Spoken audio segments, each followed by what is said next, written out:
Kemudian setelahnya dikatakan al-miskin dan orang miskin. Siapa orang-orang miskin itu? Orang-orang miskin adalah orang-orang yang punya pendapatan tetapi tidak cukup. Ada perbedaan antara miskin dan fakir. Ini pernah kita jelaskan di awal bab sedekah kita. Ya. Kalau orang fakir, dia tidak tahu mau makan apa hari itu, apalagi besok. Jadi betul-betul dia tidak tahu apa yang akan dia makan. Nah seperti itu. Sementara orang miskin punya pendapatan tetapi tidak cukup. Seperti misalnya, ini contoh saja, kalau ada seorang pembantu rumah tangga, supir, atau siapa sajalah yang profesi dia, sebenarnya ada pekerjaannya, tetapi pekerjaan ini income-nya tidak cukup. Dia misalnya butuh 3 juta per bulan untuk dia sama istri dan anaknya, tetapi income yang ada cuma 1,5 juta atau 2 juta. Sehingga dia kerepotan setiap bulan untuk selalu meminjam uang atau mencari tambahan. Nah ini masuk dalam kategori orang-orang yang miskin.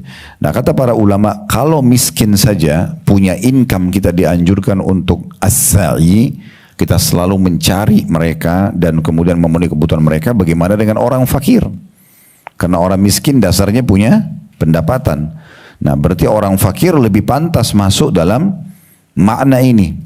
Ya, kalau dia betul-betul tidak tahu dia mau makan apa hari ini, apalagi besok, karena tidak ada pekerjaan. Apakah karena lumpuh, kena penyakit, ataukah misalnya dia di PHK pekerjaan, atau ya. Ini kita tidak bicara kalau orang itu dasarnya pengangguran, tapi dia sengaja, malas. Nah itu berbeda, bahasanya berbeda. Tetapi kalau yang kita maksud sini adalah orang-orang yang betul-betul ya, dia punya pendapatan, dia berusaha, dia mulia, tetapi dia tidak cukup pendapatannya. Nah di situ kedua kelompok ini disebutkan oleh Nabi SAW. Kalau ada orang as-sa'i, sengaja dia bekerja, sengaja dia programkan untuk selalu memenuhi kebutuhan para janda yang ditinggal meninggal oleh suaminya kah, atau misalnya dia diceraikan oleh suaminya dan tidak ada penaungnya, atau misalnya memang dia tidak punya orang yang menaunginya walaupun dia belum janda, dia sangat miskin hidupnya, para wanita, maka itu dianjurkan untuk disantuni. Begitu juga dengan orang-orang miskin, pahalanya kal mujahidi fi sabilillah, seperti orang yang berperang di jalan Allah. Nah ini keutamaan yang sangat besar sekali, karena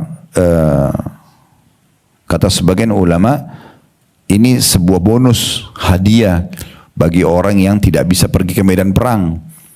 Jadi dia tidak bisa membawa dirinya, dia tidak bisa membawa hartanya ke medan perang. Kayak kita sekarang teman-teman kita di Palestina, kita gergetan aja melihatnya gitu. Karena anak kecil dibombardir setiap hari, perempuan dibantai, laki-laki, pokoknya masjid dihancurin, semua rusak.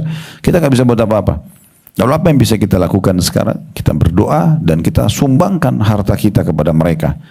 Nah itu kita bisa dapat pahalanya sama dengan orang yang sedang berjihad di jalan Allah Subhanahu wa taala. Tidak cukup sampai di situ.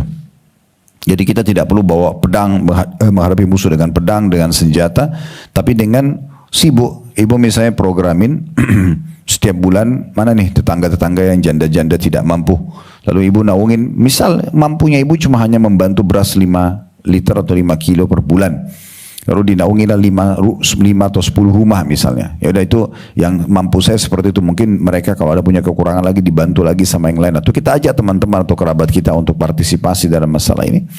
Maka ini ya satu poin yang masuk dalam apa yang sedang kita bahas. Jadi sama saja ibu duduk di rumah, tapi ibu dapat pahala seperti sedang berjihad di jalan Allah Subhanahu wa taala. Tidak cukup sampai di situ. Abu Hurairah masih menukil perkataan Nabi SAW yang sangat unik di sini. Ya, uniknya itu apa? Karena kata Abu Hurairah, saya melihat ada tambahan penyampaian Nabi SAW, orang yang bekerja begini, dia memang jadikan program hidupnya akan selalu memenuhi kebutuhan para janda dan orang-orang miskin ini. Itu bukan hanya sekedar jihad, tapi seperti orang yang tidak pernah berhenti sholat malam. Jadi semalam suntuk, tidak tidur sampai pagi, sholat terus, sama pagi harinya puasa terus, tidak pernah buka puasa. Maksudnya hari ini puasa, besok puasa, lusa puasa, ya, sampai sepanjang tahun tidak pernah berhenti. Pahalanya seperti itu. Ya. Berarti ada gabungan 2 keutamaan atau 3 keutamaan besar. Seperti orang berjihad, seperti orang yang sholat malam semalam suntuk tidak tidur, seperti orang yang berpuasa tidak pernah berhenti setiap harinya. Nah ini keutamaan digabungkan tiga-tiganya hanya dengan menyiapkan kebutuhan mereka saja. Nah ini sebuah poin atau keutamaan yang sangat besar sekali yang harusnya tidak luput dari kita semua. Baik, kita akan masuk lebih dalam tentang masalah rincian dua kelompok ini. Janda-janda tadi atau wanita yang tidak ada yang menaungi dan mereka miskin susah hidupnya, sama orang-orang yang muslim punya pendapatan tetapi tidak cukup, atau orang-orang yang itu miskin atau orang fakir yang sama sekali tidak punya income. Nah kalau janda-janda ini banyak rincian para ulama tentang masalah itu. Ada yang mengatakan pemenuhan kebutuhan itu bisa dengan memberikan kebutuhan makanan mereka, makanan, ya, minuman. Kalau mau lebih besar lagi pahalanya, dia masuk ke masalah pakaian. Mau lebih besar lagi pahalanya, tempat tinggal, ya. Pokoknya seperti sosok orang yang kita penuhi semua kebutuhannya. Makin lengkap kita penuhi kebutuhannya, maka makin sempurna pahalanya. Mirip kalau ada satu orang mau pergi berperang, berjihad, ibu hanya kasih makanan. Beda pahalanya dengan orang yang kasih diikutkan dengan baju perang. Beda pahalanya dengan orang yang dikasih misalnya kendaraan, senjata. Nah, makin sempurna kita membiayai seorang mujahid itu, maka makin sempurna pahala kita dapat dari dia.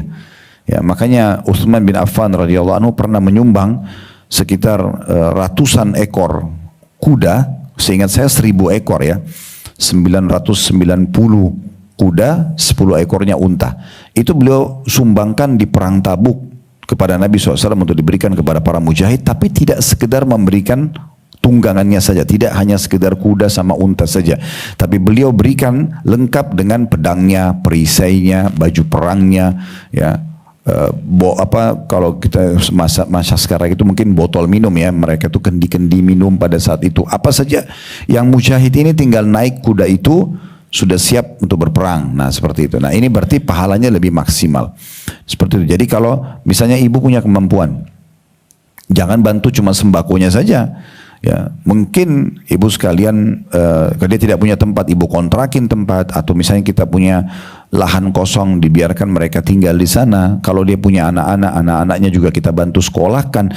Jadi intinya makin sempurna kita membantunya dari semua sisi sehingga terpenuhi kebutuhannya, maka makin sempurna pahala yang bisa didapatkan. Jadi jangan kita sebenarnya punya kemampuan tapi kita cuman pilih salah satunya. Tadi yang saya kasih opsi, kalau ibu hanya mampu memberikan beras, cuma mampu itu ya nggak ada masalah. Tapi kalau kita mampu untuk menaungi semuanya, kenapa tidak? Ya, jangan berikan peluang untuk ada celah di mana sebenarnya orang lain bisa masuk situ, padahal sebenarnya kita mampu. Ya, kita mampu di situ. Kita menaungi satu orang janda, total semua kebutuhannya terpenuhi, itu lebih baik daripada kita membantu 5 orang tapi tidak terpenuhi kebutuhannya.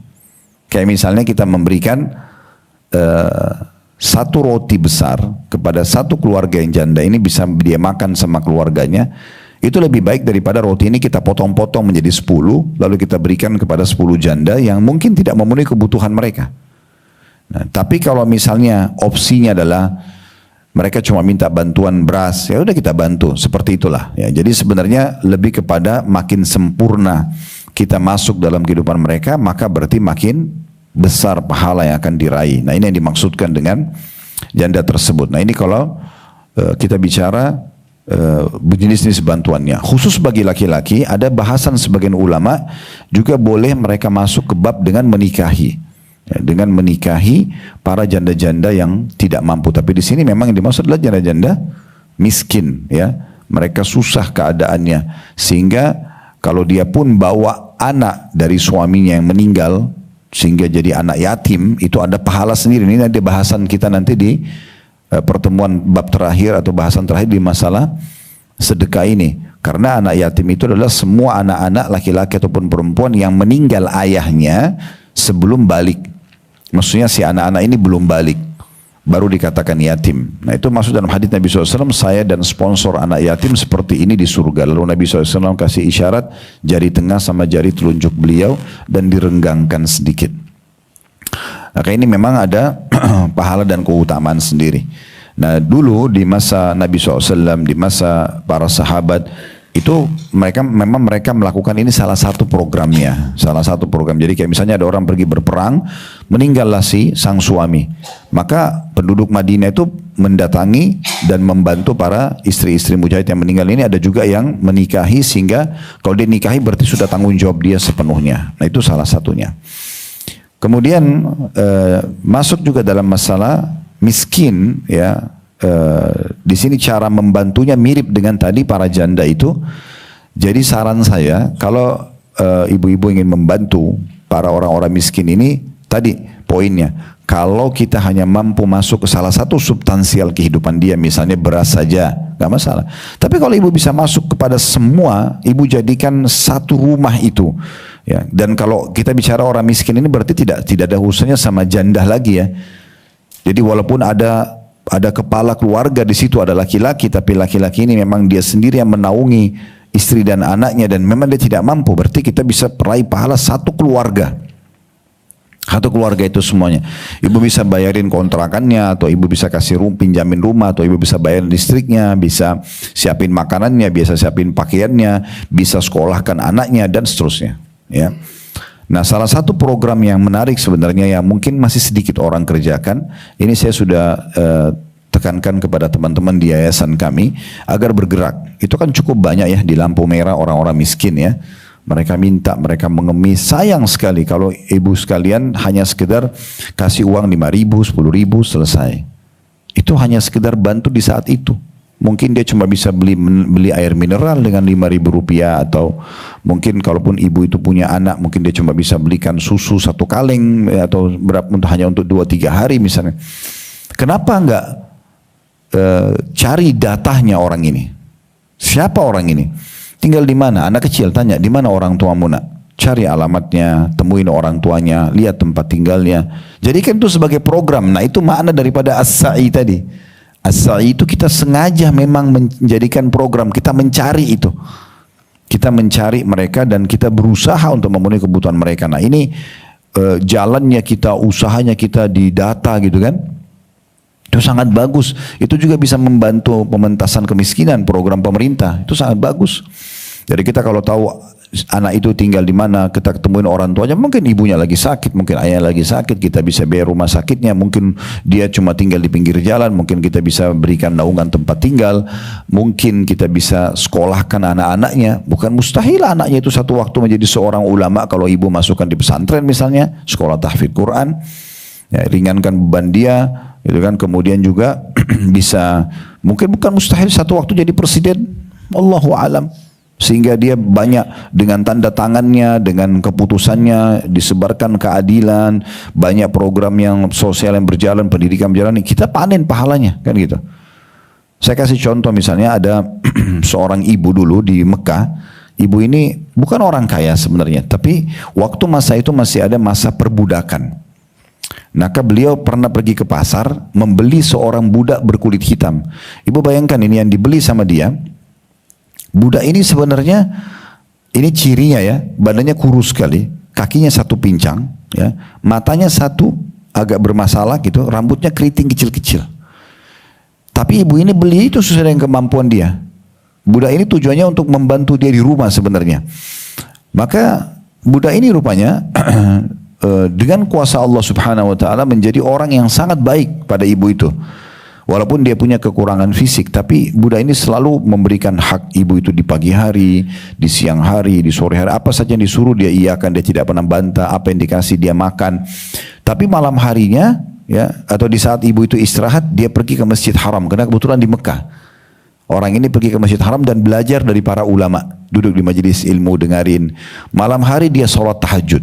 Begitu terus. Sampai budak ini menjadi ulama besarnya Mekah. Namanya Atha bin Abi Rabah.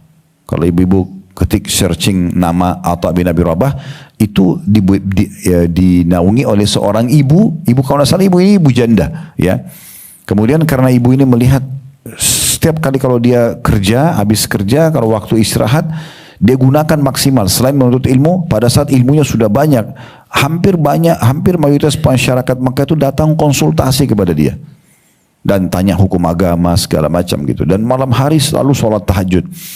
Maka ibu ini karena ingin cari pahala, dia pergi ke di kerumunan umat Islam di sekitar Masjidil Haram, kemudian dia mengatakan, wahai muslimin, saksikanlah sesungguhnya aku bebaskan Atha bin Abi Rabah dari keterbudakan untuk ya agama Islam dan kaum muslimin. Maka semenjak itu Atha bebas dari keterbudakan dan akhirnya dipanenlah pahalanya oleh ibu tersebut. Dan dia menjadi ulama besar. Bahkan Atha bin Abi Rabah dapat julukan alimnya ulama, gurunya para ulama. Ulama-ulama di masa itu banyak belajar sama beliau gitu ya. Jadi contohnya, jadi maksimalkan dalam membantu orang. Jangan setengah-setengah. Kalau kita bisa hilangkan laparnya orang, kenapa kita cuma kasih 1 sendok nasi misalnya? Kenapa nggak kasih 1 piring? Kenapa nggak? Kalau bisa kasih nasi, kenapa nggak ikutkan sama minumnya? Kenapa setengah-setengah gitu? Kalau bantu anaknya tetangga yang tidak mampu sekolah dia, kenapa hanya sekedar memberikan baju sekolah? Kenapa nggak belikan buku sekolahnya sekalian, pulpennya, tasnya, sepatunya? Kenapa nggak 1 paket? Sementara kita mampu. Jadi jangan setengah-setengah dalam masalah-masalah seperti ini. Makanya Nabi SAW memotivasi Bilal radhiyallahu anhu pada saat Bilal didatangi satu waktu rumahnya oleh Nabi SAW, lalu dia mengeluarkan 1 nampan gitu, isinya kurma yang sangat ranum dan kelihatan bersih, bagus banget gitu, kayak berkualitas. Maka kata Nabi SAW, apa ini Bilal? Kata Bilal, saya simpan untuk saya makan ya Rasulullah. Maksudnya yang bagus. Kata dalam riwayat lain, saya simpan untuk kedatangan anda. Kalau anda datang saya hidangkan. Kata Nabi SAW, hai Bilal, sedekahkan, keluarkan. Jangan tunggu ini. Jangan tunggu hari esok, sedekahkan. Dan jangan pernah kamu takut miskin dari pemilik arsy yang agung. Maksudnya Allah Subhanahu Wa Taala. Tidak ada gunanya kamu simpan begini. Selama kau masih hidup hari ini, sedekahkan hari ini. Habiskan, hari esok urusan esok. Gitu. Maka Nabi SAW ingatkan itu. Begitu juga beliau berkata kepada Asma binti Abi Bakar radhiyallahu anhuma, beliau mengatakan, anfiki ya, atau la tuqi fayukillahu alaik. Atau fayukillahu alik. Jangan kamu perhitungan, maka Allah pun akan perhitungan denganmu. Sedekahkanlah. Jangan kau perhitungan, maka Allah pun akan perhitungan denganmu. Jadi maksimal aja. Dan kalau kita bisa punya teman-teman sekalian kantong-kantong sumber sedekah begini yang sifatnya kita bisa memberikan kepada mereka bulanan, itu jauh lebih bagus, ya. Sehingga kita tidak hitung hari lagi. Kayak ibu misalnya kasih beras untuk 1 bulan, bayarin listrik 1 bulan. Berarti kan 30 hari itu seperti kita setiap hari bersedekah yang sudah langsung dikasih 1 bulan ke depan. Ini pahalanya besar sekali. Dan cukup selalu renungi ini ya. Jangan pelajaran kita berlalu begitu saja lalu kemudian tidak dipraktikin. 3 keutamaan besar. Seperti ibu pergi ke medan perang, ini susah banget ini. Susah sekali tinggalin keluarga kalau orang-orang pergi berperang. Mungkin ibu-ibu di sini tahu kalau misalnya suami lagi bertugas ya. Itu kan mereka tinggalin keluarga di medan perang, bisa ditangkap oleh musuh, bisa ditawan, bisa disiksa, bisa juga mati kan gitu. Nah, itu bisa didapat pahalanya dengan ini. Dengan kita programin ini. Dan sama juga susah sekali untuk sholat malam tanpa berhenti. Kita sholat setengah jam aja sudah capek. 1 jam sudah capek kita sholat malam. Misalnya subuh jam 5, kita sholat dari jam 4. Mungkin kita akan selesai sebelum jam 5. Itu aja kita sudah peger rasanya. Bagaimana kalau semalam suntuk dari mulai habis isya sampai pagi nggak tidur? 1 malam aja kita begitu susah karena dengan begadang, ngantuk, capek dan segala macam. Tapi bisa didapat pahalanya seperti orang semalam suntuk tidak tidur dan sholat terus dengan ini. As-sa'i, ingat as-sa'i sengaja menjadikan sebagai sebuah program, sengaja mencarikan income, sengaja mencari sumber-sumber orang-orang janda atau orang yang tadi butuh, orang miskin yang butuh bantuan itu. Begitu juga ditambah poin yang ketiga adalah seperti orang yang puasa dan tidak pernah berhenti. Ya. Jadi dalam Islam kalau kita mau puasa sunnah, ibu-ibu sekalian, kita dianjurkan puasanya itu sehari puasa sehari tidak, itu maksimal. Yang dikenal dengan puasa Daud ya. Karena Nabi SAW pernah menegur Amr bin As radhiyallahu anhu pada saat Amr bin As ini puasa setiap hari. Maka Nabi SAW bilang, jangan kau puasa seperti itu. Kalau memang kau maksimal mau puasa, puasalah sehari, buka puasalah sehari. Nah, jadi ada perintah untuk seperti itu. Puasalah sehari, buka puasa sehari. Maka ulama mengatakan, berarti maksimal ya kita berpuasa itu seperti puasanya Daud dan jangan lebih, ya. Nah, kalau orang sengaja mencari dan memenuhi kebutuhan para janda atau wanita-wanita yang tidak punya kemampuan, tidak punya naungan, ya, mereka butuh bantuan, butuh uluran tangan. Kemudian juga orang-orang miskin, maka kita seperti orang yang puasa setiap hari non-stop.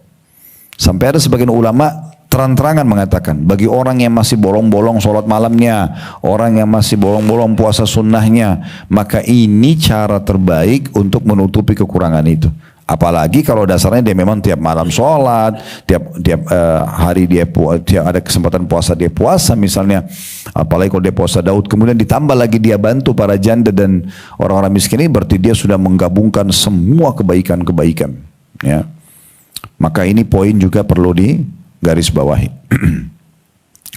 Baik, kita perlu menambah lebih jauh, Bapak Ibu sekalian, kalau kita lihat sebenarnya ini masuk dalam umumnya bab sedekah, ya, bab sedekah yang harusnya tidak boleh luput dari setiap orang di antara kita. Kembali saya ingatkan, dalam Islam pangkal kaya itu adalah sedekah, itu pangkal kaya, selalu mengeluarkan di jalan Allah. Kalau kapitalis mengatakan pangkal kaya menabung, ini tidak akan pernah ketemu. Tidak akan pernah ketemu. Karena kalau menabung berarti simpan. Orang yang selalu konsep hidupnya nabung, tidak akan sedekah. Karena pasti dia akan berat untuk mengeluarkan. Karena bagi dia bagaimana dia simpan. Kemudian muslimin atau dalam agama Islam dianjurkan kita untuk sedekah, maka keluarkan. Dan makin sering kita bersedekah, maka makin mulia jiwa kita. Itu sifat yang paling dasar yang harus kita ketahui. Dan juga sama dengan memenuhi kebutuhan-kebutuhan. Jadi sedekah ini kan bisa dalam bentuk uang, bisa dalam bentuk makanan tadi, pakaian, tempat tinggal dan segala macam. Renungi kembali hadis Bukhari Muslim yang Nabi SAW mengatakan, man kana fi hajati akhi, kana Allah fi hajati. Siapa yang memenuhi hajat saudaranya muslim, maka Allah juga akan memenuhi hajat-hajatnya. Wa man farraja an muslimin kurbatan farrajallahu anhu biha kurbatan min kurabi yaumil qiyamah. Dan siapa yang melepaskan seorang muslim dari permasalahan-permasalahan hidupnya, ini walaupun kita hanya sekedar memberikan ide misalnya, nah dia lagi menghadapi masalah, kita berikan ide-ide yang baik, yang benar, tentu bukan malah kita menjadi provokator, ya, sehingga ingin merusak rumah tangga orang atau malah merusak dia dari jalan yang baik menjadi ke jalan yang buruk. Tidak, kita berikan saran-saran yang baik misalnya, maka semua itu nanti Allah juga akan keluarkan dia dari permasalahan-permasalahannya yang berat di hari kiamat. Wa man satara musliman satarahullahu yaumal qiyamah. Dan barang siapa menutupi aib seorang muslim di dunia, maka Allah juga akan tutupi aibnya di akhirat nanti.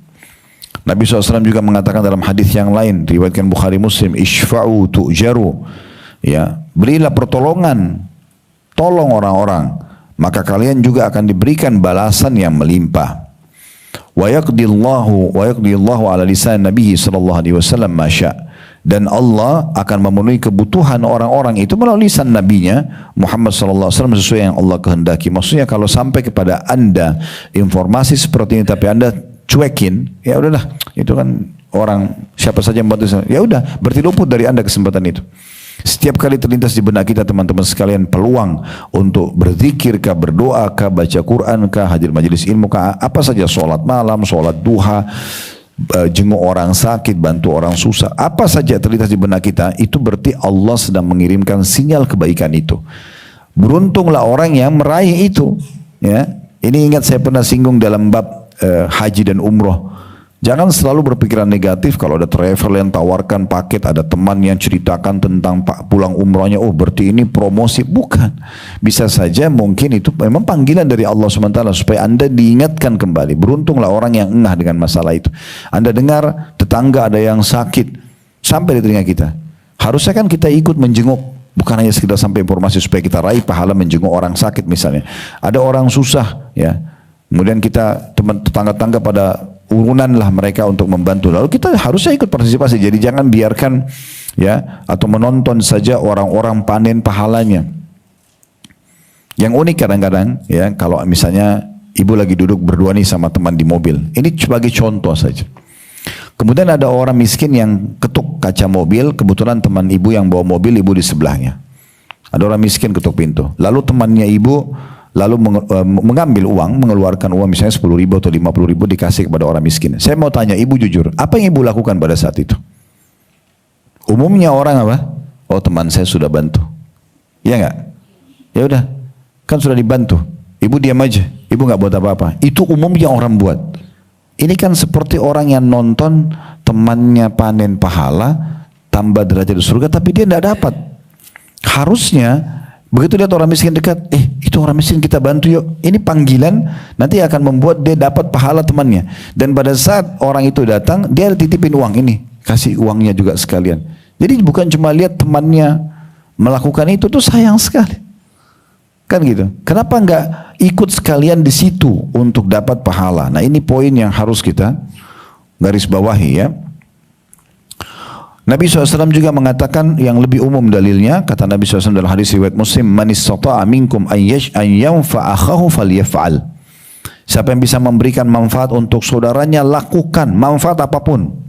Walaupun kecil. Yang penting kita bisa berikan manfaat. Bahkan dalam Islam ibu hanya menunjukkan jalan saja. Orang tanya alamat, oh di sana. Itu sudah cukup mendapat pahala yang sangat besar.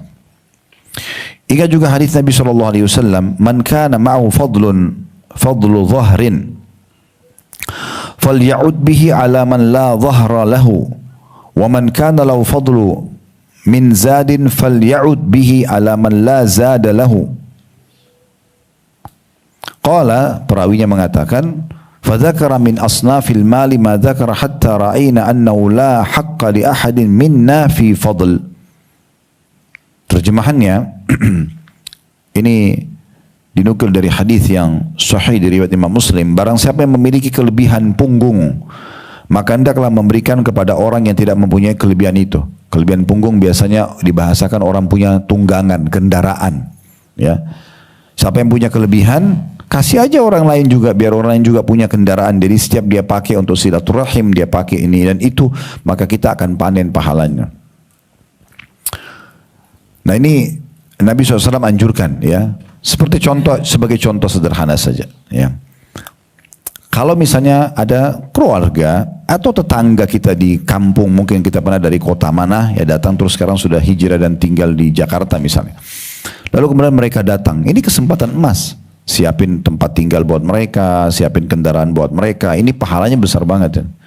Jangan sampai nanti mereka datang malah, oh nggak ada kendaraan, maaf sibuk. Padahal sebenarnya bisa saja. Subhanallah, saya punya seorang sahabat dekat di Jakarta. Saya tidak pernah lupa jasa beliau. Waktu saya masih tinggal di Makassar, sebelum saya pindah ke Jakarta. Setiap kali beliau tahu saya ada di Jakarta, padahal mobilnya cuma satu. Mobilnya cuma satu. Tapi beliau selalu mengatakan sampai, tolong kasih saya kesempatan. Dia sama ajak saya, kalau saya antum ada keperluan apa, yuk ikut sama-sama di mobil beliau. Kemudian beliau diantar ke kantornya, kemudian dia minta supirnya untuk antar saya kemana saja. Toh dalam berapa jam tidak dipakai kendaraan itu, kemudian nanti pada saat waktu dijemput baru dia dijemput gitu. Ini subhanallah saya tidak temukan bahkan dari kerabat saya sendiri yang memang di Jakarta pada saat itu. Kendaraan banyak, tapi tidak ada sama sekali yang menawarkan atau apa gitu ya. Itu terjadi dan ini sebenarnya salah satu hal yang masuk dalam makna hadis ini. Siapa yang punya kelebihan tunggangan punggung, maksudnya punya kendaraan, pinjamkan ke orang lain.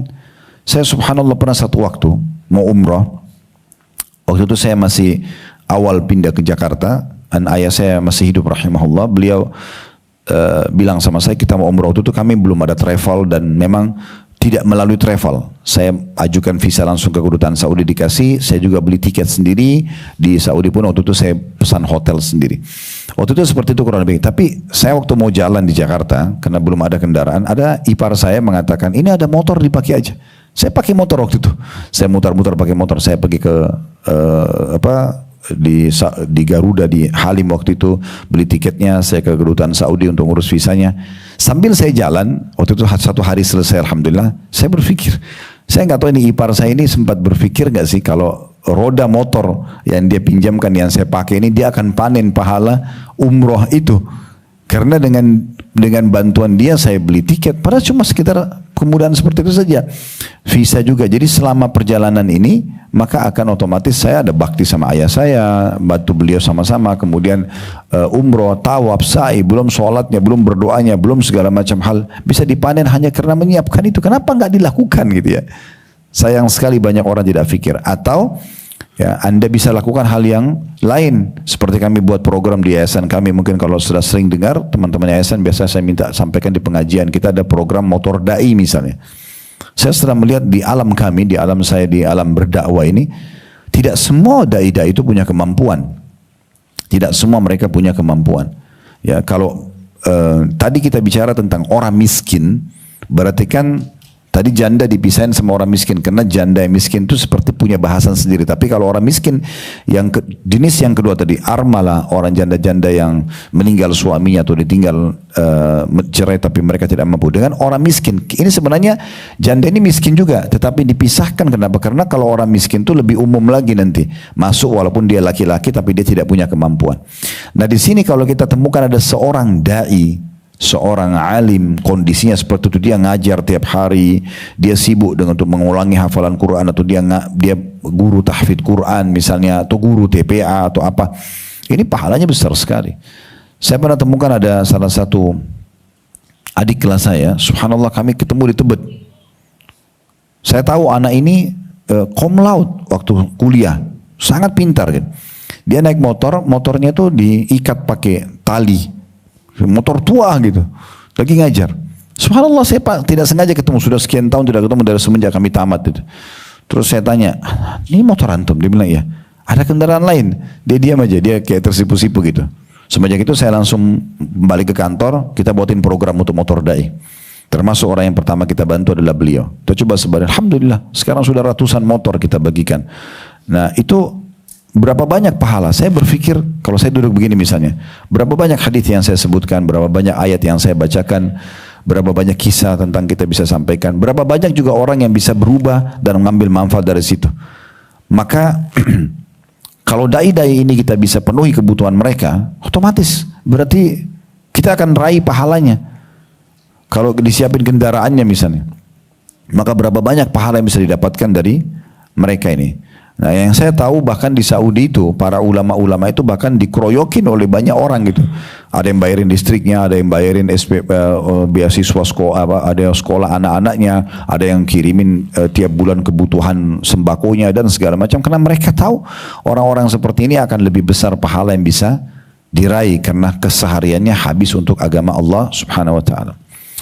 Kemudian lanjutan hadisnya kata Nabi SAW, wa man kana lahu fadlun min zadin falyu'id bihi ala man la zada lahu. Dan barang siapa yang memiliki perbekalan lebih, misalnya perbekalan ini kayak stok makanan dan minuman kita lah di rumah ya, punya lebih, hendaklah dia memberikan kepada orang yang kurang perbekalannya ya. Kemudian Abu Sa'id Al-Khudri radhiyallahu anhu, sahabat Nabi yang mulia ini yang meriwayatkan hadis mengatakan, beliau atau Nabi SAW lalu menyebutkan berbagai jenis harta yang banyak sampai sekiranya kami berfikir tidak ada keutamaan lagi bagi kami yang untuk memilikinya. Hadis ini riwayat Imam Muslim. Jadi Nabi SAW sebutkan, siapa yang punya makanan, gandum kasih, siapa yang punya madu, siapa yang punya keju, siapa yang punya domba. Nabi rincikan semua jenis itu, kasih.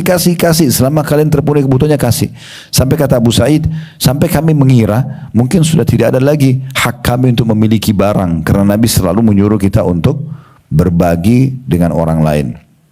Imam Nawawi rahimahullah berkata tentang hadis ini, di dalam hadis ini terdapat dalil atas dianjurkannya untuk rutin bersedekah, suka berderma, punya kepedulian pada sesama, berbuat baik pada teman, ya, teman perjalanan, ya, atau teman-teman sejawat, memperhatikan kebutuhan mereka. Maka sebuah perkara besar manakala sebuah kaum atau sosok sekelompok kaum mempunyai sikap kepedulian atas kebutuhan orang-orang di sekitarnya, yang mana ya beliau hanya mencukupkan dengan sekedar tawaran kepada para sahabat untuk rela membantu orang yang sedang butuh dan memberi dorongan tanpa harus diminta terlebih dahulu. Maksudnya sangat baik sekali kehidupan bermasyarakat kalau seandainya orang tidak harus nunggu orang itu minta. Beda ya, saya pernah jelasin di bab sedekah, beda pahalanya Bu. Kalau ibu misalnya nunggu ada orang minta, lalu ibu kasih, tolong bantu saya Bu. Ibu kasihlah 10.000, 50.000, 100.000, 1 juta, terserah ibu mau kasih antara ibu sama Allah. Itu beda pahalanya dengan orang yang memang, dan itu belum dihitung dermawan karena diminta baru dia kasih. Orang dermawan itu adalah orang yang kalau tidak diminta, dia yang cari. Memang dia butuh, dia merasa butuh dengan pahala sedekah itu. Nah itu pahalanya besar sekali. Ya, jadi kita yang sengaja mencari mana nih kantong-kantong orang yang butuh yang saya kasih. Jadi dia tidak tunggu. Bayangkan kalau ibu tinggal di satu komplek, itu dijaga sama security, nggak bisa orang miskin masuk. Ibu keluar dari komplek langsung masuk tol ke urusannya, pulang. Siapa yang mau dibantu nih? Kapan bisa membantunya? Makanya kita yang harus cari mana yayasan sosial, mana rumah yatim, mana masjid yang butuh bantuan, mana ini, mana itu semuanya. Kemudian kita bergerak untuk itu supaya kita bisa mendapat dan meraih pahala yang besar ini. Para nabi-nabi juga memang mereka sangat terkenal sekali dengan kedermawanannya. Dikisahkan misalnya dalam kisah Nabi Musa alaihissalam, ya, dalam surah Al-Qasas, ya, bagaimana beliau pada saat masuk ke Madian, beliau temukan di situ ada satu sumur. Sumur itu biasanya kalau malam ditutup sama batu besar. Dan orang pada ngambil-ngambil air di situ, terus ditemukan ada 2 orang wanita yang kebetulan mereka tidak bisa ngangkat batu itu karena batu itu kalau sore sudah ditutup ke sumur, ini harus 10 orang yang bisa angkat batu itu karena besarnya.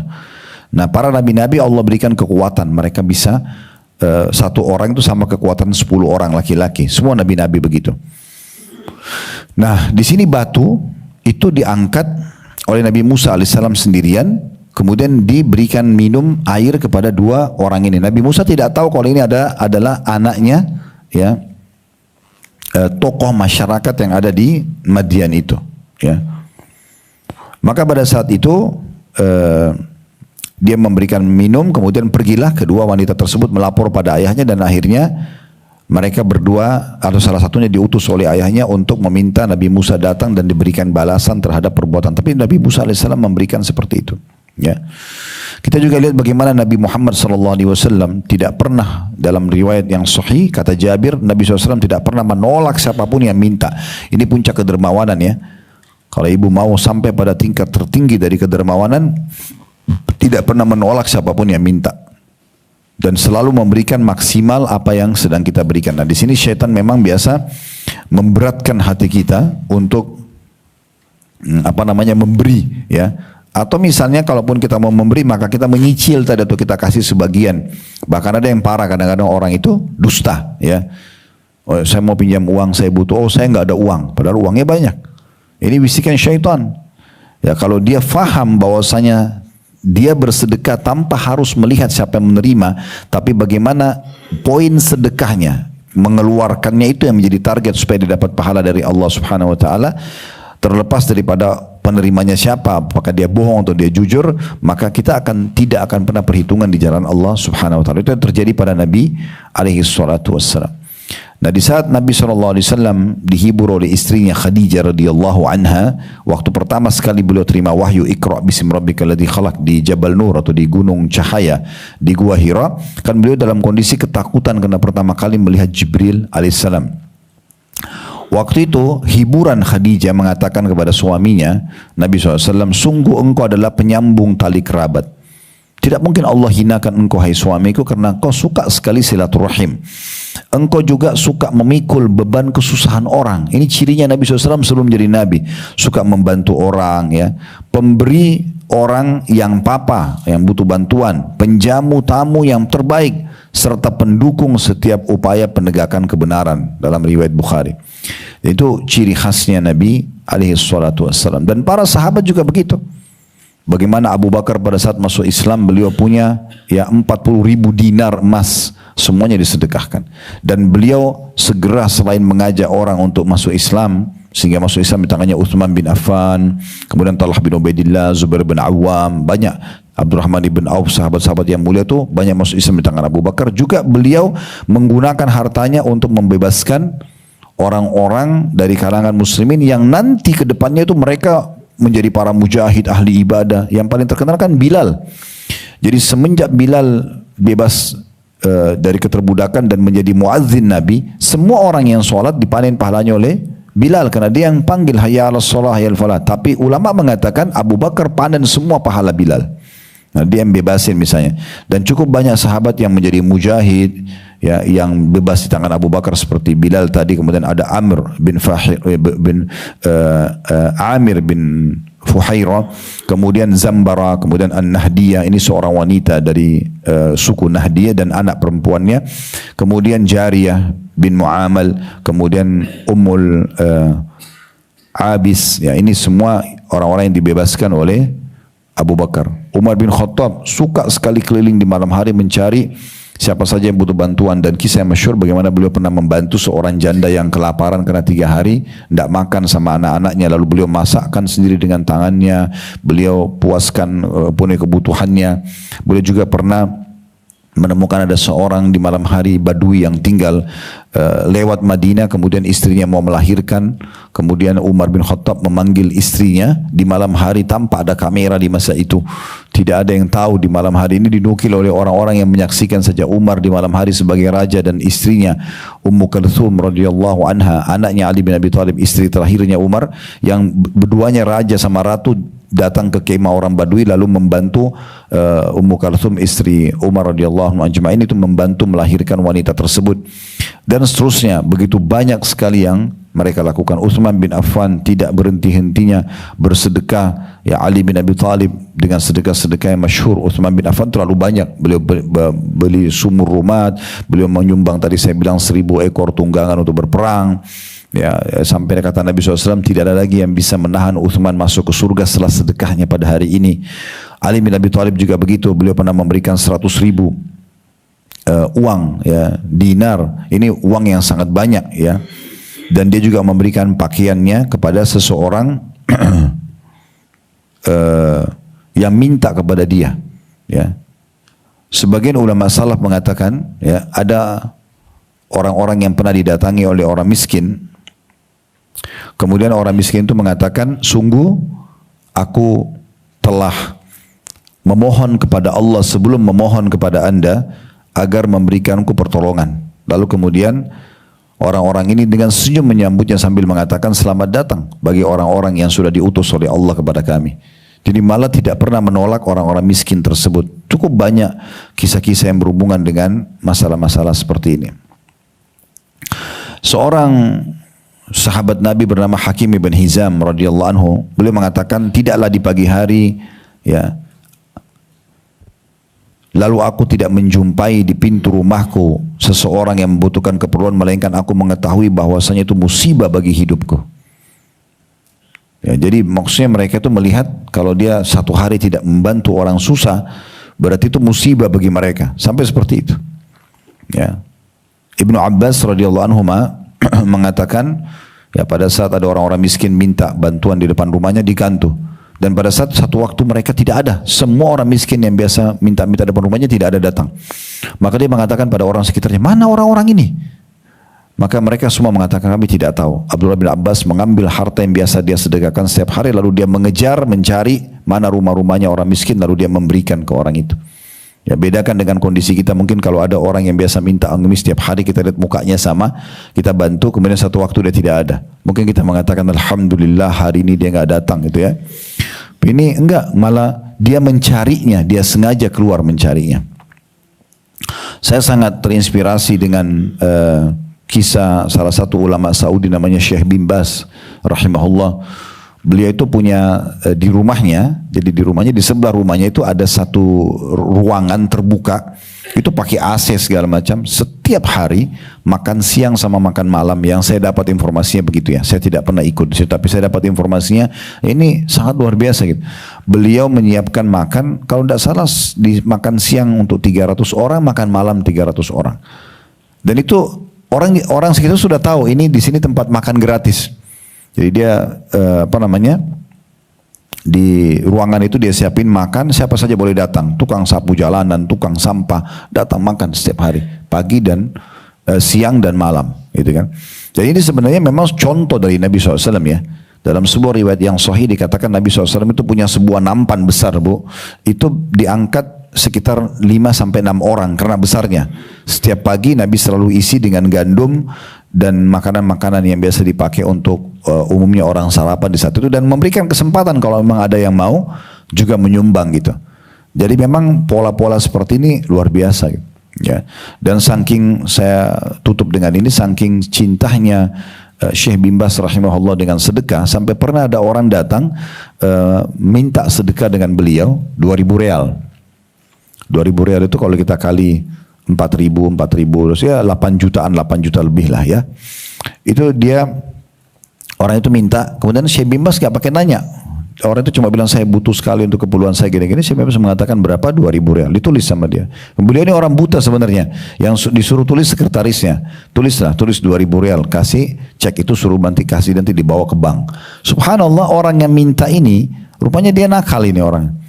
Dia minta, begitu dia lihat, oh 2.000 real, lumayan, 8 juta sudah cukup besar bantuannya. Maka begitu dia lihat, dia coba akalin 2.000 real kalau tulisan dalam bahasa Arab itu agak beda, nolnya itu titik aja. Ya, kalau nol itu titik. Maka angka 2 bahasa Arab terus ada 3 titik. Ditambah sama dia 1 titik. Jadi berapa itu?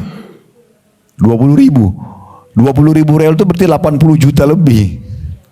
Tetapi subhanallah, kuasa Allah. Orang kalau curang atau manipulasi itu kebongkar saja. Allah punya cara. Jadi subhanallah, dia kasih titik tapi dia lupa. Di situ kan ditulis, ada tulisan 2.000 real, kan biasa kita ada tulis. Dia lupa tuh ubah itu 20.000 real. Dan itu juga susah dia ubah karena pasti ada coret-coret dan itu tidak mungkin. Dia pergi ke bank, kemudian kepala bank lihat, sudah tahu ini biasanya ceknya Syekh bin Baz, sudah tahu ini ulama besar dikenal di Saudi, mufti beliau. Maka akhirnya kepala bank telepon ke Syekh, ini Anda kirim orang yang untuk cek, saya kan iya, dia bilang, kata orang bank itu berapa, kata Syekhnya 2.000 real. Terus kata kepala banknya, tapi orang ini tambah 01, jadi dia kayaknya nakal ini, dia tambah jadi minta 20.000 real. Apa kata Syekhnya? Bukan dia bilang batalin, dia bilang tunggu sebentar, saya akan datang. Syekhnya datang, kira-kira apa yang kita bayangkan nih? Mungkin Syekh akan marah, mungkin penjarain orang ini atau apa gitu. Enggak. Dia begitu ketemu sama orang itu, dia minta ceknya itu dirobek sama beliau, suruh sekretarisnya berobek, lalu suruh tulis cek baru, angkanya 20.000. Dia tulis 20.000 betul. Lalu dia kasih ke orang itu, dia mengatakan pada sekretarisnya dan kepala bank, mungkin kita yang belum memahami kebutuhan saudara kita. Jadi dia malah yang salahin dirinya. Bayangkan luar biasanya itu. Karena orang ini nggak mungkin tulis 20.000 kecuali memang karena dia butuh lah gitu. Begitu luar biasanya mereka cinta dengan kedermawanan, dan begitulah harusnya sifat seorang muslim ya. Tinggal kita tutup juga Bapak Ibu sekalian, ibu terutama ya, karena mayoritas yang hadir ibu-ibu, maka kita harus garis bawahi poin penting, hati-hati dengan, walaupun kita sudah tahu sedekah itu pahalanya besar segala macam, hati-hati dengan riya dan man itu nyebut-nyebut ya. Tahu nggak janda sana itu? Saya yang biayain. Nah, misalnya, itu masjid sana tuh saya yang pasangin karpetnya. Itu sana pesantren saya yang bantu. Ini dekat sekali dengan riya, ya. Hati-hati karena bisa merusak. Atau man itu kayak dia bilang sama orang, kamu kan sudah saya bantu, masa kok nggak tahu? Masa nggak gini? Masa nggak gitu? Nah, ini man, menyebut-nyebut kebaikan. Kita pernah baca Al-Baqarah kalau masih ingat di awal bab sedekah, Al-Baqarah surah nomor 2 ayat 261 sampai 274. Saya berapa kali bilang itu dari awal bab sedekah. Ibu-ibu ulangin. Di situ banyak disebutkan syarat-syarat sahnya diterimanya pahala sempurna dari zakat sedekah itu adalah dengan ikhlas karena Allah, tidak menyebut-nyebutnya ya. Kemudian tidak juga menyakiti perasaan si penerima. Nah, ini pernah saya sebutkan ada pengecualian, seperti misalnya kalau seorang pemimpin negara kepada masyarakatnya, misal seorang presiden atau seorang pemimpin wilayah, gubernur, wali kota, bupati, misal mereka buat program jembatan, contoh, atau jalan raya. Kemudian setelah selesai peresmian, lalu dia memberikan sepatah kata, misalnya saya meminta kepada masyarakat setelah kami pemerintah membangunkan jembatan ini, menggalikan sumur itu, apalah membuat jalan ini, tolong dirawat baik-baik. Itu kan menyebutkan perbuatannya, tapi ini nggak masuk dalam man, karena memang dia ingin Kecuali memang dia niat untuk pamer, beda. Tapi kalau dia niatnya hanya sekedar supaya masyarakat peduli dan tahu kalau pemerintah sudah turun untuk membantu masyarakat, itu tidak masalah, ya. Atau orang tua pada anaknya, misalnya ada anak, naudzubillah, satu anak durhaka sama orang tuanya.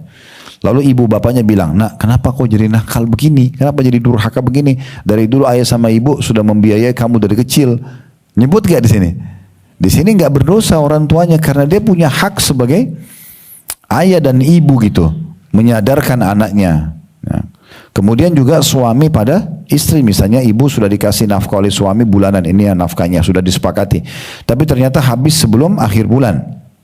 Lalu suami tanya, kan kemarin sudah saya kasih, apa masalahnya? Misal ditanya sama dia rinciannya, itu bukan dosa di situ, karena kan dia punya hak untuk bertanya. Dan ibu juga harusnya punya kewajiban menjelaskan. Ini contohnya saja. Guru pada anak-anak murid-muridnya. Misal ada satu guru mengatakan, saya sudah mendidik kalian. Saya pemimpin pesantren, kiainya mengatakan, saya sudah membentuk pesantren ini agar kalian menjadi anak-anak yang baik. Saya berharap dengan belajar di sini nanti kalian akan bisa menjadi orang yang baik ke depannya. Tolong dihargai guru-guru di sini yang sudah mengajar. Masukkan dalam doa kalian. Kan dia sebutkan kebaikan.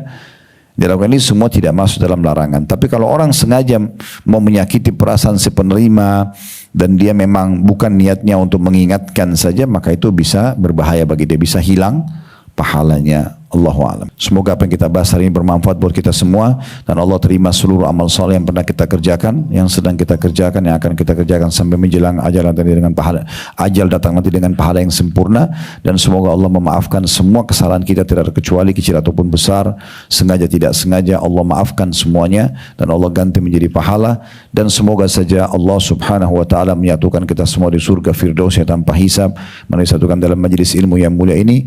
Selalu kita doakan agar Allah menjaga ketentraman, kedamaian, persatuan dan kesatuan serta kemerdekaan negara kita.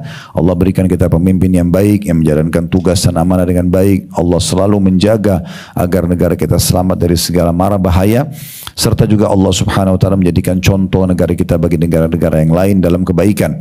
Serta juga kita doakan saudara kita di Palestina, terutama di Gaza, semoga Allah ikhlaskan niat mereka, terima para syuhada mereka, mulakan Islam di tangan mereka dan tangan kita semua, dan Allah ikut sertakan kita bersama mereka di pahala, baik dengan doa, dengan harta, juga dengan jiwa kita.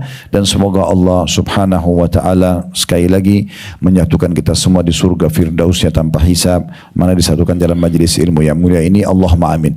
Kalau benar dari Allah, kalau saudara saya mohon dimaafkan. Wassallallahu nabiyana Muhammadin wa alihi wa sahbihi wasallam, wa akhiru da'wana alhamdulillahi rabbil alamin. Subhanakallahumma bihamdika asyhadu an la ilaha illa anta astaghfiruka wa atubu ilaik. Wassalamualaikum warahmatullahi wabarakatuh.